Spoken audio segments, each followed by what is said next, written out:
member of the Board of Trustees of the CCP now, appointed by President Duterte. And so when I came this afternoon, I asked Rebecca, what am I supposed to talk about? I prepared the life story of myself, but she said, no, I want to hear about your journey as Miss Universe. I said, isn't that like been said and written all again and again in the newspapers? But I guess people are more interested in what happened in the Miss Universe contest. But really, I went to school at St. Teresa's College, Manila, and I went to Boston University, but I graduated in Maryknoll College with a degree of Business Administration, cum laude. But in between that, before I went to college, I wanted to be either a lawyer or a banker because that was what my father was. My mother was also an economics teacher at the University of the East. And you know, I read somewhere that fathers' influences on their daughters are quite strong when it comes to business and entrepreneurship. It's a very strong influence with fathers. And I wanted to be a banker or a lawyer because I was still a teenager. I thought that was quite sexy to be in the man's world.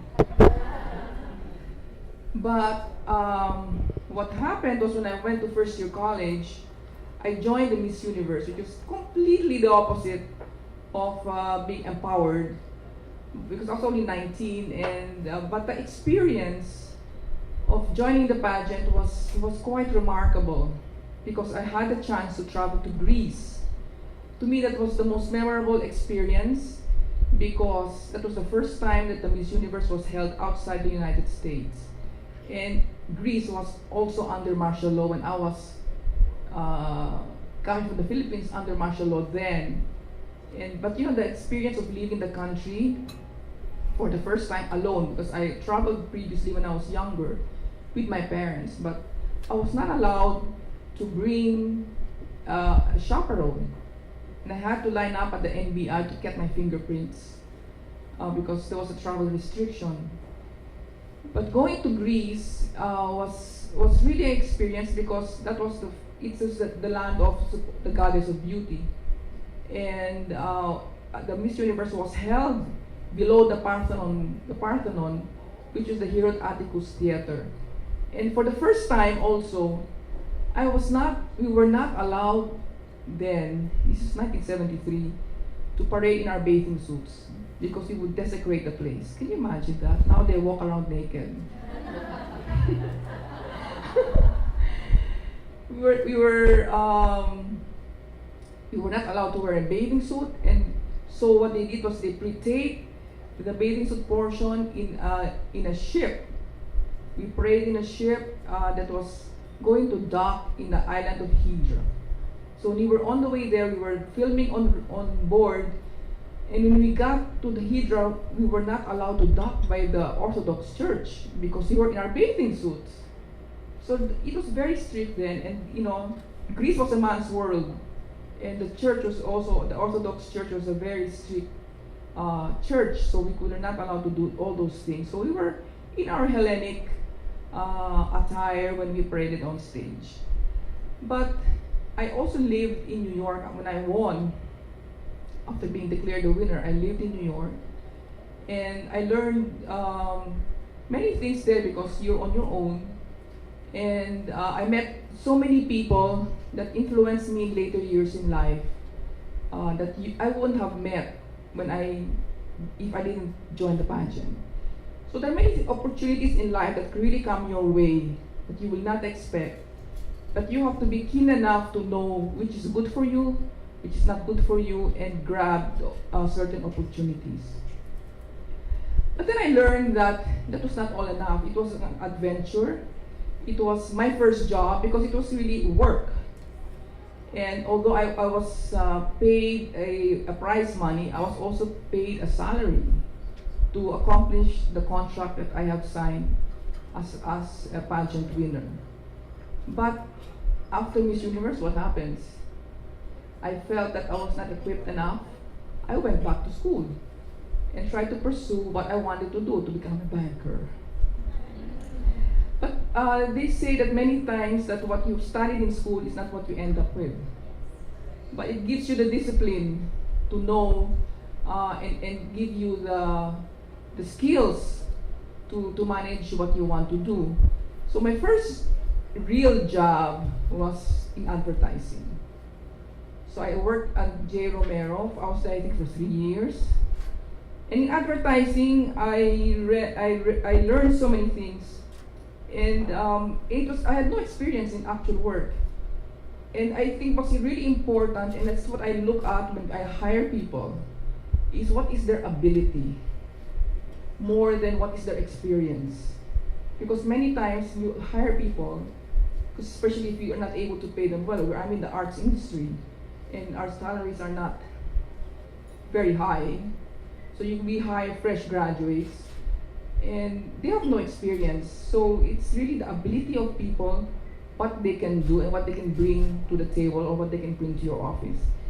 And that is because of my experience in the Miss Universe, it already gave me an edge.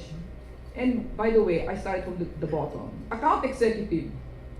As an account executive, that's the bottom of in the advertising office. So I learned branding, I learned to communicate, I had to present to clients, I handled several accounts.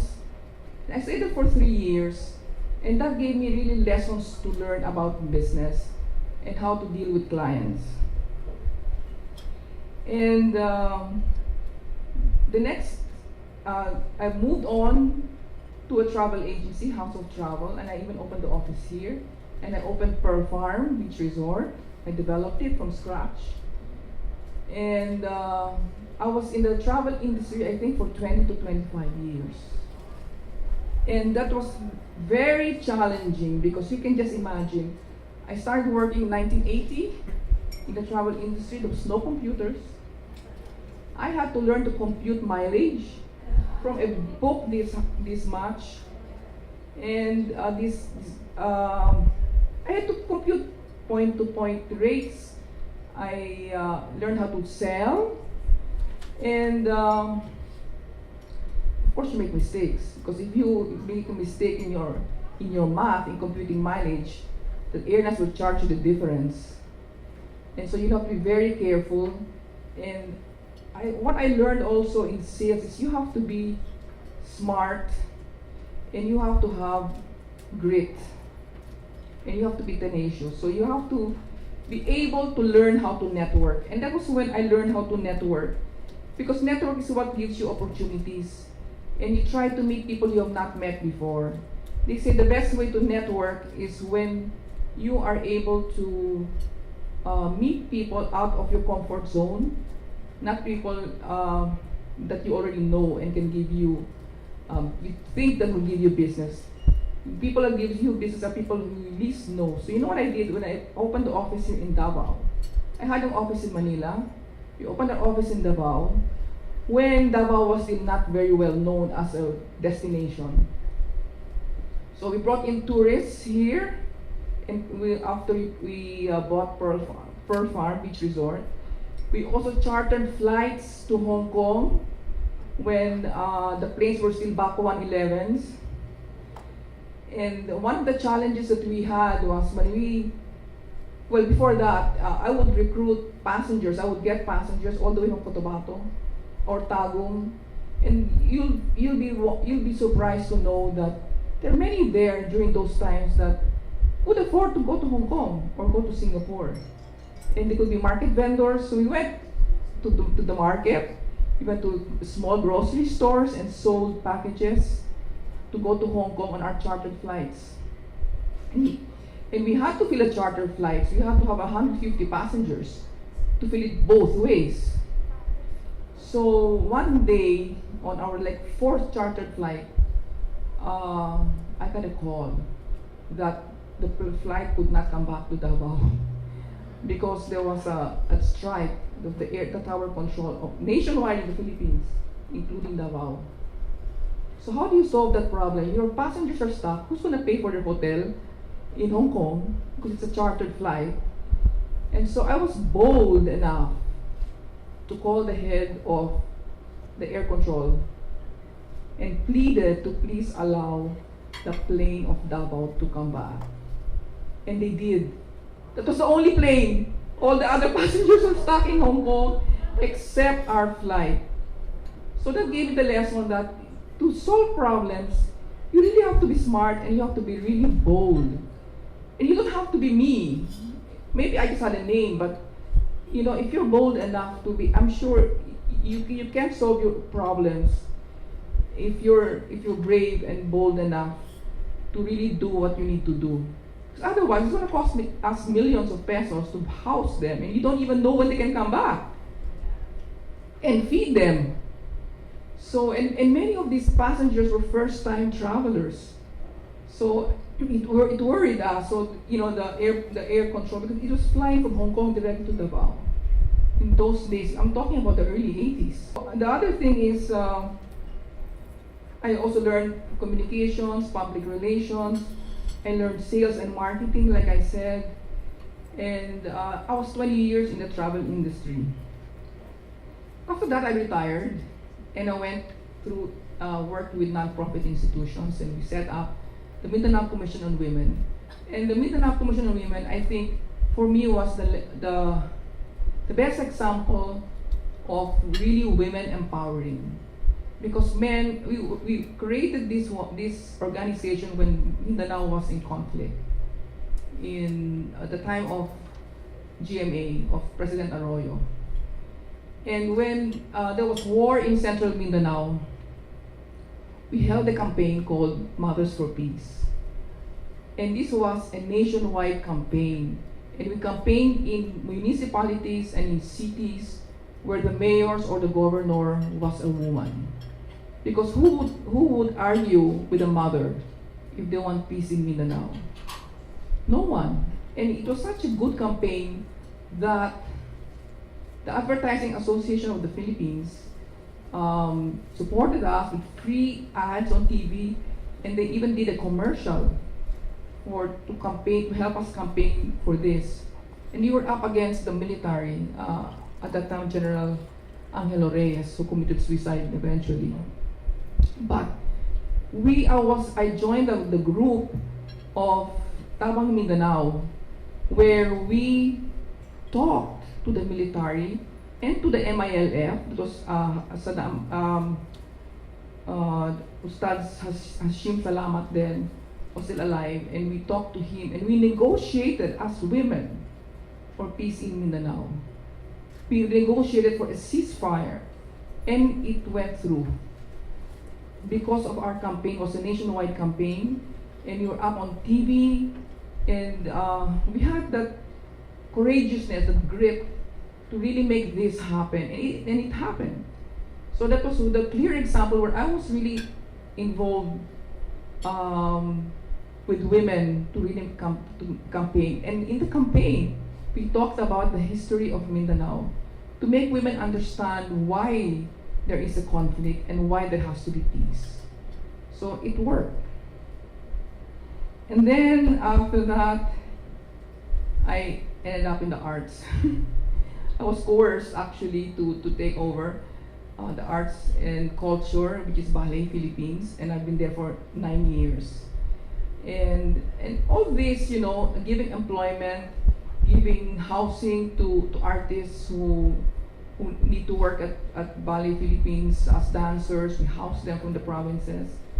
That as part of my training in Habitat for Humanity, and as part of everything I learned in the past, including Miss Universe, all converged in the direction I'm doing at Ballet Philippines. And in Ballet Philippines, I had to make it work as a really good ongoing organization, because in many arts companies, their accounting is so bad. Because everything's about art. Artists don't really know how to make accounting, and you're living with people who donate to you or sponsor. So that was the first thing I fixed, their accounting system. For 2 years, I worked it out with the BIR, and now we are PCNC, for the past 6 years we've been PCNC accredited. The only two companies, arts companies who have been accredited by the Philippine National Certification for NGOs. That's us, Ballet Philippines, and PETA, because our books are in order. And last year, we got our certificate from BIR to be a tax-exempt organization. So if you want to donate to Ballet Philippines, we can now issue. We are now a donee company, and we can issue certificates of donations for any amount that has been donated to us as an organization. So sometime in between all of this, or in the beginning, I got married, of course, and I was very young. I was 21. Not much experience being single, right? That was crazy. So I was 21, and when I worked in the advertising agency, my husband started to get jealous because I guess he was also very young. He was 23, and because there's something very new, so that's the reason why I quit my advertising, and I moved to the travel industry because they own the travel industry, the travel agency.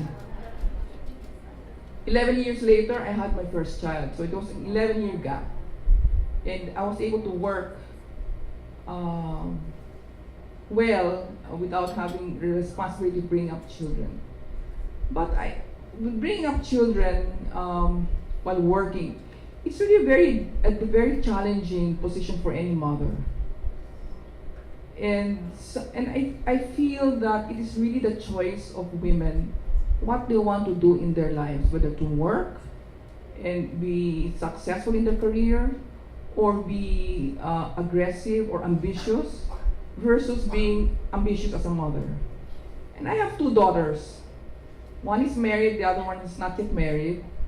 The younger one is more ambitious, very career-oriented. She even went to Chile to train in Del Monte in Chile for 6 months as a lawyer, but she ended up not doing it because she found it boring. Making contracts and signing contracts. She found it boring, so instead she worked for Rustan's Rustan's grocery as marketing, and now she's putting up her own business. But my other daughter, who also are very well accomplished in school, they both went to school in England and the United States, prefers to be a full-time mother, but she's now going to engage in business with my other daughter. And now she's trying to balance that.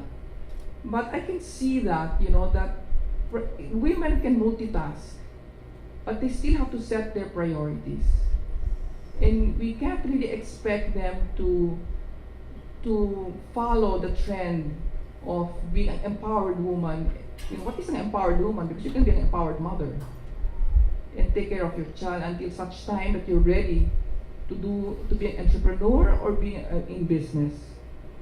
So I